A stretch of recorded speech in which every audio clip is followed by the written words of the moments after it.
श्री परमात्मने नमः। श्री रामचरितमानस अयोध्या कांड पेज 463 आगे। सूर्य कुल के सूर्य राजा दशरथ जी जिनके ससुर हैं, जिनको अमरावती के स्वामी इंद्र भी सिहाते थे, ईर्षा पूर्वक उनके जैसा ऐश्वर्य और प्रताप पाना चाहते थे। और प्रभु श्री रघुनाथ जी जिनके प्राणनाथ हैं, जो इतने बड़े हैं कि जो कोई भी बड़ा होता है वह श्री राम जी की दी हुई बड़ाई से ही होता है। उन श्रेष्ठ पतिव्रता स्त्रियों में शिरोमणि श्री सीता जी की साथरी कुछ सैया देखकर मेरा हृदय हाहाकार दहल कर फट नहीं जाता। हे शंकर, यह वज्र से भी अधिक कठोर है।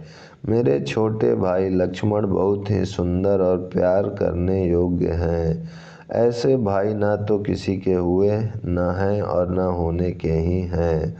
जो लक्ष्मण अवध के लोगों को प्यारे, माता पिता के दुलारे और श्री सीताराम जी के प्राण प्यारे हैं, जिनकी कोमल मूर्ति और सुकुमार स्वभाव है, जिनके शरीर में कभी गर्म हवा भी नहीं लगी, वे वन में सब प्रकार की विपत्तियां सह रहे हैं। हाय, इस मेरी छाती ने कठोरता में करोड़ों वज्रों का भी निरादर कर दिया, नहीं तो यह कभी की फट गई होती। श्री रामचंद्र जी ने जन्म अवतार लेकर जगत को प्रकाशित परम सुशोभित कर दिया। वे रूप, शील, सुख और समस्त गुणों के समुद्र हैं। पूर्ववासी, कुटुंबी, गुरु, माता पिता सभी को श्री रामचंद्र जी का स्वभाव सुख देने वाला है। शत्रु भी श्री राम जी की बड़ाई करते हैं। बोल चाल, मिलने के ढंग और विनय से वे मन को हर लेते हैं। करोड़ों सरस्वती और अरबों शेष जी भी प्रभु श्री रामचंद्र जी के गुण समूहों की गिनती नहीं कर सकते।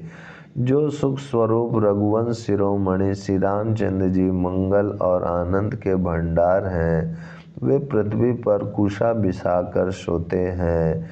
विधाता की गति बड़ी ही बलवान है। श्री रामचंद्र जी ने कानों से भी कभी दुख का नाम नहीं सुना। महाराज स्वयं जीवन वृक्ष की तरह उनकी सार संभाल किया करते थे। सब माताएं भी रात दिन उनकी ऐसी सार संभाल करती थीं जैसे पलक नेत्रों की और सांप अपनी मणि की करते हैं। वही श्री रामचंद्र जी अब जंगलों में पैदल फिरते हैं और कंदमूल तथा फल फूलों का भोजन करते हैं। अमंगल की मूल कैकेयी को धिक्कार है, जो अपने प्राण प्रियतम पति से भी प्रतिकूल हो गई। मुझ पापों के समुद्र और अभागे को धिक्कार है, जिसके कारण ये सब उत्पात हुए। विधाता ने मुझे कुल का कलंक बनाकर पैदा किया और कुमाता ने मुझे स्वामी द्रोही बना दिया। यह सुनकर निषाद राज प्रेम पूर्वक समझाने लगा, हे नाथ, आप व्यर्थ विषाद किस लिए करते हैं? श्री रामचंद्र जी आपको प्यारे हैं और आप श्री रामचंद्र जी को प्यारे हैं। यही निचोड़ निश्चित सिद्धांत है। दोष तो प्रतिकूल विधाता को है। प्रतिकूल विधाता की करनी बड़ी कठोर है। जिसने माता कैकेयी को बावली बना दिया, उसकी मति फेर दी। उस रात को प्रभु श्री रामचंद्र जी बार बार आदर पूर्वक आपकी बड़ी सराहना करते थे। तुलसीदास जी कहते हैं, निषाद राज कहता है कि श्री रामचंद्र जी को आपके समान अतिशय प्रिय और कोई नहीं है। मैं सौगंध खाकर कहता हूँ, परिणाम में मंगल होगा। यह जानकर आप अपने हृदय में धैर्य धारण कीजिए। श्री रामचंद्र जी अंतर्यामी तथा संकोच, प्रेम और कृपा के धाम हैं। यह विचार कर और मन में दृढ़ता लाकर चलिए और विश्राम कीजिए। सखा के वचन सुनकर हृदय में धीरज धरकर श्री रामचंद्र जी का स्मरण करते हुए भरत जी ढेरे को चले। नगर के सारे स्त्री पुरुष यह श्री रामचंद्र जी के ठहरने के स्थान का समाचार पाकर बड़े आतुर होकर उस स्थान को देखने चले। वे उस स्थान की परिक्रमा करके प्रणाम करते हैं और कैकेयी को बहुत दोष देते हैं, नेत्रों में जल भर भर लेते हैं और प्रतिकूल विधाता को दूषण देते हैं। कोई भरत जी के स्नेह की सराहना करते हैं और कोई कहते हैं कि राजा ने अपना प्रेम खूब निभाया।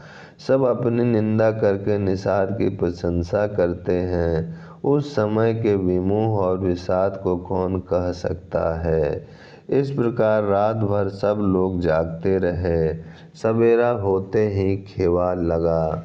सुंदर नाव पर गुरुजी को चढ़ाकर फिर नई नाव पर सब माताओं को चढ़ाया। 4 घड़ी में सब गंगा जी के पार उतर गए। तब भरत जी ने उतरकर सबको संभाला। प्रातः काल की क्रियाओं को करके माता के चरणों की वंदना कर और गुरु जी को सिर नवाकर भरत जी ने निषाद गणों को रास्ता दिखलाने के लिए आगे कर लिया और सेना चला दी। निषाद राज को आगे करके पीछे सब माताओं की पालकियां चलाईं। छोटे भाई शत्रुघ्न जी को बुलाकर उनके साथ कर दिया। फिर बाणों सहित गुरु जी ने गमन किया। तदंतर आप भरत जी ने गंगा जी को प्रणाम किया और लक्ष्मण सहित श्री सीताराम जी का स्मरण किया।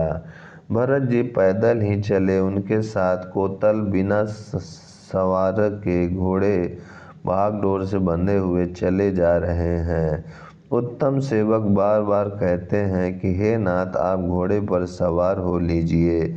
भरत जी जवाब देते हैं कि श्री रामचंद्र जी तो पैदल ही गए और हमारे लिए रथ, हाथी और घोड़े बनाए गए हैं।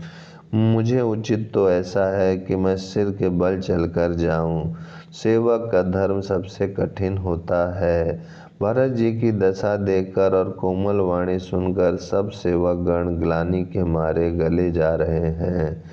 प्रेम में उमंग उमंग कर सीताराम सीताराम कहते हुए भरत जी ने तीसरे पहर प्रयाग में प्रवेश किया। उनके चरणों में छाले कैसे चमकते हैं, जैसे कमल की कली पर ओस की बूंदें चमकती हों। भरत जी आज पैदल ही चलकर आए हैं। यह समाचार सुनकर सारा समाज दुखी हो गया। जब भरत जी ने यह पता पा लिया कि सब लोग स्नान कर चुके, तब त्रिवेणी पर आकर उन्हें प्रणाम किया। फिर विधि पूर्वक गंगा यमुना के श्वेत और श्याम जल में स्नान किया और दान देकर ब्राह्मणों का सम्मान किया। ओम शांति शांति शांति।